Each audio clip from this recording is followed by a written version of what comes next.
గోదావరి మండలాల్లో అనేక శివక్షేత్రాలు ఉన్నాయని మీకు తెలుసు. ఈరోజు మనం మాట్లాడుకునే శివాలయం అతి ప్రాచీనమైనది. అదే శ్రీ ఉమా కొప్పలింగేశ్వర స్వామి ఆలయం. మరి ఇంకెందుకు ఆలస్యం, వివరాల్లోకి వెళ్దాం పదండి. అయితే ముందుగా నా రిక్వెస్ట్ మీకు తెలుసుగా, అదే ఈ వీడియో పూర్తి అయిన తర్వాత సబ్స్క్రైబ్ బటన్ని క్లిక్ చేయడం మాత్రం మర్చిపోకండి.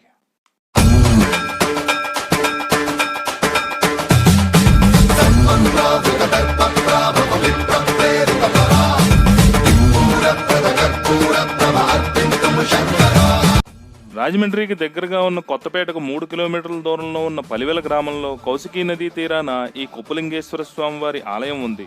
ఈ ఆలయంలోని స్వామివారి పేరు నిజానికి అగస్తేశ్వరుడు. ఈ శివలింగాన్ని అగస్త్య మహర్షి ప్రతిష్ఠించారు. అయితే కొప్పలింగేశ్వరుడు అనే పేరు ఎందుకు వచ్చింది అని అడిగితే దానికి ఒక కథ ఉంది.